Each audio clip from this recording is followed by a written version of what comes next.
Wa fa'ilul makruhi lam yu'adzabi bal yakuffa limtisalin yusabi wa kusama yubahu bistiwa'i al-fili wat tarki 'ala sawa'i wa fa'ilul makruhi utawi wong kang nglakoni perkara kang den makruhake, orang yang mengerjakan sesuatu yang makruh. Apa makruh itu? Sesuatu yang apabila dikerjakan kita tidak mendapatkan pahala, apabila ditinggalkan juga tidak dapat pahala. Cuma masih lebih baik ditinggalkan. Sesuatu makruh ini boleh ya, boleh tapi dibenci oleh Allah. Misalnya seperti bercerai, suami istri ingin bercerai, beralasan karena cerai itu halal, gak dosa ada orang bercerai suami istri itu, manakala sudah tidak ada jalan keluar, tidak ada solusi yang lain yang lebih baik, maka boleh bercerai. Cuma bercerai itu walaupun halal, walaupun diperbolehkan, dibenci oleh Allah, tidak disukai oleh Allah. Jadi makruh itu sesuatu yang boleh dikerjakan tapi dibenci oleh Allah. Lam yu'azzabi, ora disiksa sapa fa'il. Lam yu'azzab, ora disiksa sapa fa'il. Apabila mengerjakan maka tidak disiksa.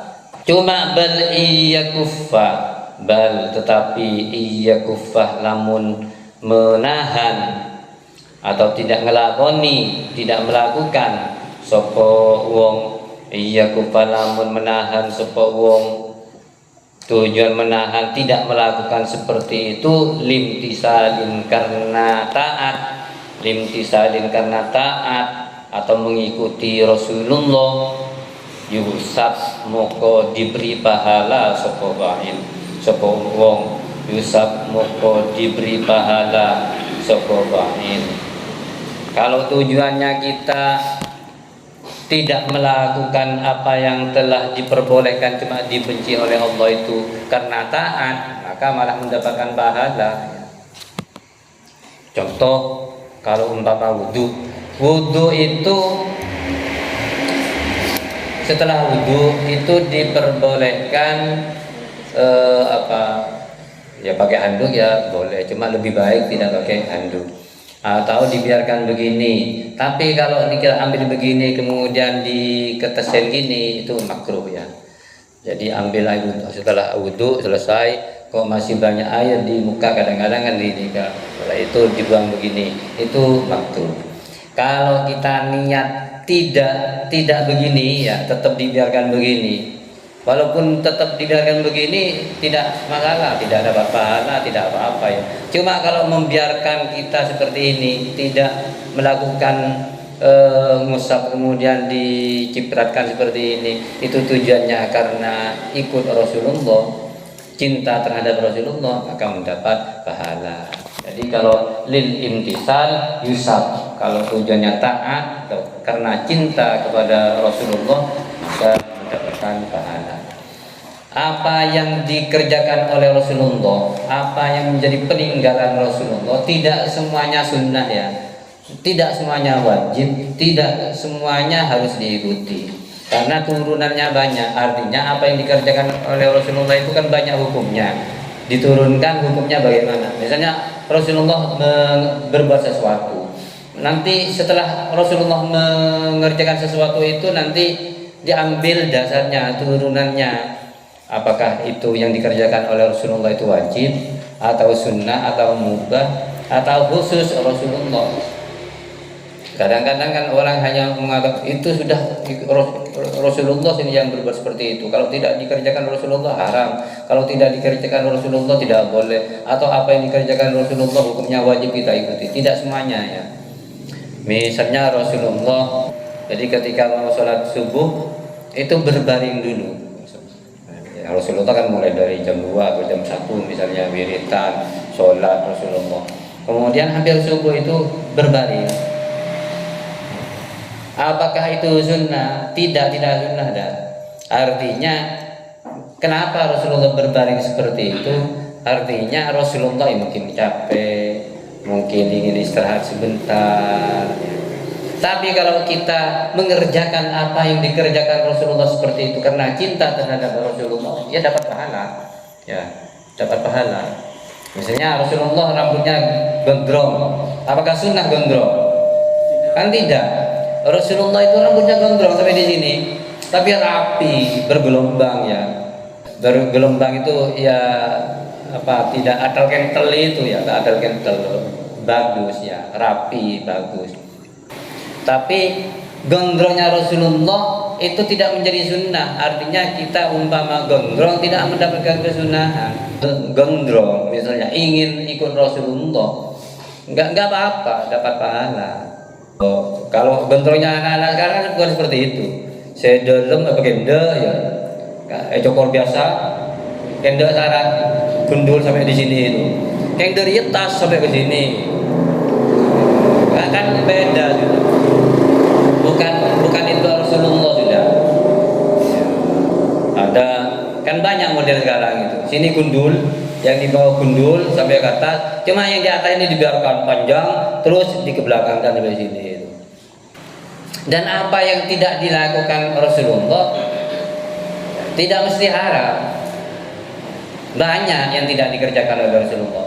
Rasulullah pernah ya menamu di suatu walimah, kemudian dikasih hayawan. Di hadis itu disebut dengan abdob. Kalau di bahasa Indonesianya itu sering diartikan sejenis biawak atau semacam biawak ya, biawak. Ketika bersama sahabat itu dihidangkan, kemudian sahabat makan semua. Saking laparnya, mungkin jalan kaki, saking laparnya, pokoknya dihidangkan langsung makan semua. Setelah selesai, ada yang dapat pertengahan, ada yang selesai, melihat Rasulullah gak makan. Akhirnya sahabat bertanya, ya Rasulullah, kalau nggak makan, apakah ini haram? Akhirnya Rasulullah mengatakan tidak haram, cuma saya tidak terbiasa makan seperti ini. Tidak haram, Rasulullah nggak makan.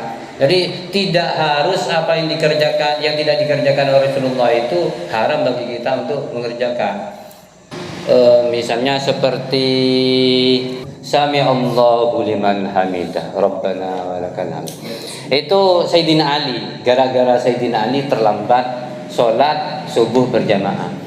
Nah, suatu saat kan cerita di dalam kitab itu ada cerita Sayyidina Ali itu suatu saat jalan kaki dari rumahnya mau ke masjid, mau ikut berjamaah subuh. Di tengah perjalanan ada orang tua, saking tawaddunya Sayyidina Ali, ada orang tua di depan tidak mau nyalip, ya tidak mau mendahului, tetap di belakangnya. Ya, suul adab, ya tak sopan kalau mendahului orang tua berjalan di depannya itu. Akhirnya Sayyidina Ali tetap pelan-pelan bersama orang tua itu di belakangnya. Sampai di depan masjid, ternyata orang tua itu tidak ke masjid, lewat. Diketahuilah ternyata orang tua itu orang Majusi, orang Yahudi ya, orang Yahudi, bukan orang Islam. Itu Sayyidina Ali ya, bukan orang Islam yang dihormati karena tuanya. Ya, bukan malah dicaci maki. Jadi masalah kemanusiaan bukan karena agamanya ya. Jangan pandang agama kalau tentang kemanusiaan, tentang hormat menghormati itu. Hanya Sayyidina Ali masuklah ke masjid. Di dalam masjid itu sudah terakhir, itu sudah rakaat kedua. Sudah ruku ya. Orang kalau masih nututi ruku berarti masih nututi satu rakaat ya. Jadi kalau masih ruku begini, kalian ikut di belakang Allahu Akbar masih nututi satu rakaat. Tapi kalau sudah Sami Allahu liman hamidah mulai begini, kalian tidak dihitung satu rakaat ya. Sayyidina Ali itu nututi ketika sedang ruku. Hanya dari dekat itu Sayyidina Ali mengatakan alhamdulillah masih nututi. Langsung Allahu Akbar. Kanjeng Nabi dengar ketika ngimami itu. Alhamdulillah kata Sayyidina Ali. Akhirnya Kanjeng Nabi mengatakan Sami Allahu liman hamidah. Biasanya Allahu Akbar semua. Allahu Akbar, Allahu Akbar, Allahu Akbar. Ketika Sayyidina Ali datang mengatakan alhamdulillah Sayyidina Ali, kemudian Kanjeng Nabi itu berbeda sudah. sami Allahu liman hamidah. Semoga Allah mendengar terhadap pujiannya Sayyidina Ali itu.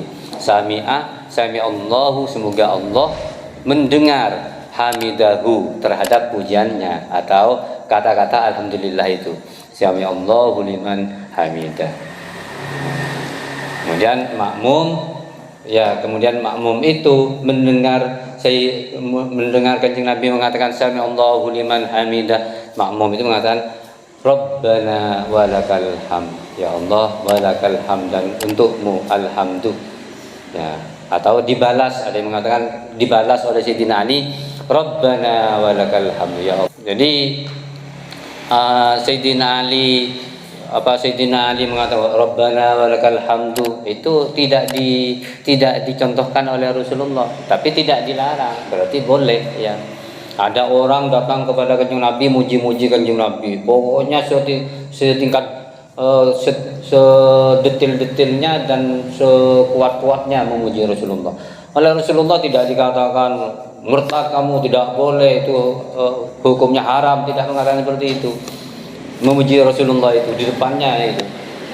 Apa yang tidak dilarang Rasulullah itu berarti yang dilakukan di depannya itu berarti diperbolehkan. Jadi banyak ya sesuatu yang tidak. Jadi yang dimaksud bid'ah itu, orang banyak salah paham tentang bid'ah. Kalau tidak dikerjakan oleh Rasulullah bid'ah. Tidak semuanya, tidak semua yang tidak dikerjakan oleh Rasulullah itu bid'ah. Bid'ah itu sesuatu yang dikerjakan, yang tidak dikerjakan oleh Rasulullah itu yang sifatnya ibadah, khususnya ibadah ya. Kalau muamalah diperbolehkan, seperti Al-Quran, pencatatan itu bid'ah, oleh Rasulullah tidak pernah dikerjakan. Mushaf Al-Quran yang sampai beredar sampai sekarang kan membantu. Andai kata tidak ada Al-Quran seperti itu, tidak dicatat, siapa sekarang yang hafal Al-Quran? Siapa sekarang yang belajar Al-Quran? Andai kata ya. Karena Rasulullah tidak pernah mencatat, tidak pernah menulis, tidak pernah mengumpulkan Al-Quran pada zaman itu. Kemudian Abu Bakar, Sayyidina Umar diam, sampai sekarang diam. Niscaya Al-Quran hanya menjadi cerita saja, tidak sampai ke kita sekarang ini. Nah, tapi barokahnya Sayyidina Umar mendesak Abu Bakar untuk mengumpulkan Al-Quran, untuk menulis Al-Quran, kemudian diperbarui menjadi Mushaf Utsmani pada zaman Utsman, sampai sekarang kita bisa memanfaatkan, bisa mengambil manfaat dari tulisan Al-Quran itu. Bahkan seperti yang saya terangkan itu tentang TT, tentang harka, tentang ilmu tajwid, itu baru semua, bid'ah semua itu. Tapi bid'ah itu kemudian dibagi oleh Imam Syafi'i. Bid'ah itu ada dua, ada bid'ah hasanah, ada bid'ah sayyi'ah. Kalau yang tidak pernah dikerjakan Nabi itu kemudian kita ada-adakan, dan diada-adakan itu melanggar syariat, tidak mendukung terhadap syariat, tidak mendorong terhadap terlaksananya syariat, maka namanya sayyi'ah, jelek ya. Tapi kalau mendorong seperti tulisan Al-Quran, kan mendorong untuk terjaganya Al-Quran, untuk terjaganya bacaan Al-Quran dan ilmu-ilmu tajwid. Itu bid'ah semua, itu gak ada zaman Rasulullah. Usul fikih kemudian menjadi fikih sekarang ini, itu bid'ah semua itu. Nah, tapi karena pelaksanaan fikih dan ilmu fikih itu mendukung terhadap terlaksananya syariat Allah, terjaganya syariat Allah, maka disebut dengan bid'ah hasanah. Speaker gak ada zaman Rasulullah, speaker itu mic seperti ini, ngaji seperti ini gak ada, apalagi pegang HP seperti ini, gak ada ya. Yang mengatakan bid'ah pegang HP begini, ngaji pegang HP, ya bid'ah juga. Rasulullah gak pernah pegang HP ngaji itu ya. Wa khussa ma yubahu bistiwa'i al-fi'li wat tarki 'ala sawa'i. Wa khussalan den khususake apa ma perkara yubahu kang diperbolehkan apa ma bistiwa'i kelawan padha. Bistiwa'i kelawan padha. Ini dilanjutkan ini. Bistiwa'il fi'li kelawan podoni atau podoni ngelakoni wat tarki lan ninggalaki. Artinya yang dimaksud dengan hukum mubah itu sama, dikerjakan sama, ditinggalkan sama. Mengerjakan sesuatu itu artinya kalau mengerjakan tidak mendapatkan pahala, kalau ditinggalkan tidak mendapatkan dosa. Itu namanya mubah. Wa tarki lan meninggalkan alas sawa ing atasi podo. Lakinna idza nawa, lakinna tetapi idza nawa ing dalam ari kalane niat sapa wong, idza nawa ing dalam ari kalane niat sapa wong bi aklihi kelawan mangan, kalawan oleh mangan wong al quwa ing kekuatan, al quwa ing kuat li taatillahi maring taat maring Allah, li taatillahi maring taat ing Allah, lahu katwi wong ma ing barang qad nawa we, lahu iku tetep katwi wong ma utahi pahala ini ya. Lahu iku tetep katwi wong ma utahi pahala qad nawa kang wis niat sapa wong. Sesuatu yang mubah, tapi sesuatu yang mubah itu apabila kita kerjakan untuk mendapatkan sunnah Rasulullah, misalnya untuk kuat ibadah. Contohnya makan itu gak wajib, gak sunnah makan itu ya.